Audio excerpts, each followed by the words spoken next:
But that's the layers of ferrite, iron carbide, that make up your overall perlite grain. So perlite is treated as if it's one phase because it does create its own grains, but in fact it's actually two phases kind of put together.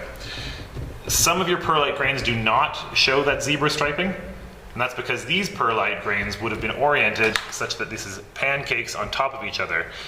And so it ends up grinding down until it gets to a layer of iron carbide, and that's all you see, just the black iron carbide there.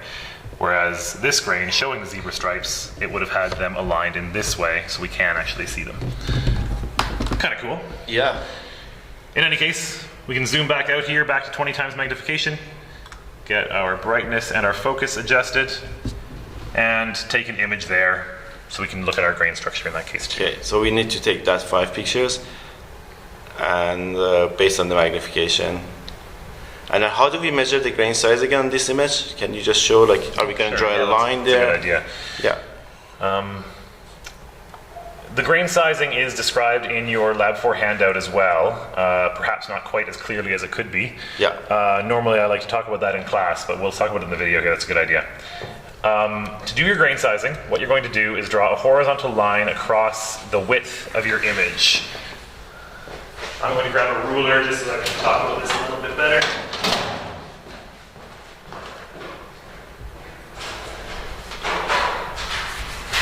Lots of zebras and unicorn in this sample. What do you call those black spots? Those are the pits that I was talking about during polishing. Yeah. If we polish for too long, we'll get more and more of those pits. So you guys are going to draw a horizontal line across the width of your image, say kind of like this ruler here, right? Yeah. Like we talked about a second ago, you should be able to figure out, based on the magnification of the photo, the actual width of this picture. Yeah. Let's say in this case it's 1 millimeter. I don't know if that's true, but let's just say that's true. Okay, based on what you have in your handout. Based on the table, at 20 times magnification, it will tell you what the width of the image truly is. Let's just say it's 1 millimeter for our purposes here. Yeah. I draw a horizontal line across, just like so. And then as I'm going, well, you know what, let's do it this way.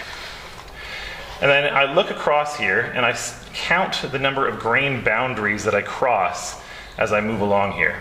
So maybe that's a grain, I can say there's a grain boundary, 1, 2, 3, 4, 5, 6, 7, 8, 9. And so every time I'm crossing into a new grain, I'm just making a new count. 10, 11, 12, 13, 14, 15, 16, 17, 18, 19, 20. 21 perhaps? Okay, so you basically look at the grain boundaries and estimate the size of the, number of the grain boundaries you're crossing. And so let's say that I crossed about 30 grains across the width of this image. Sure. I know that the entire width is 1 millimeter. If there were 30 grains across the width, I take that 1 millimeter divided by 30. That should be the average size of each grain across the image. Okay. I'm going to do the exact same thing in the vertical direction too.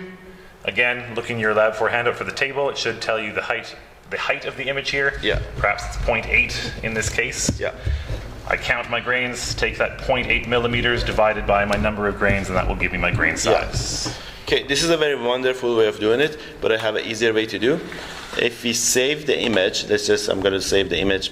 As you can see, I click on the picture. I'm going to go over here. So this would be the image I have, right? So if you save this one as a JPEG, which is already JPEG, right? And open the paint. Yeah. Then open the file you have.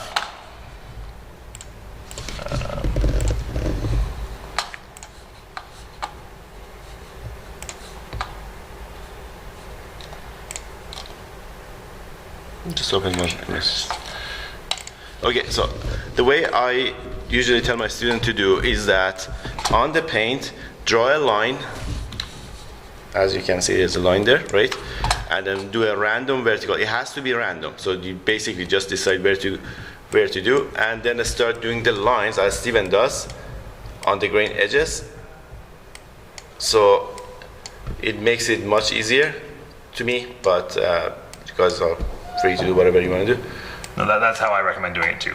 Yeah. Now you do it. I tell my students to do the same thing, so that's good. Now you do it. Sorry, now I'm doing it myself, yeah.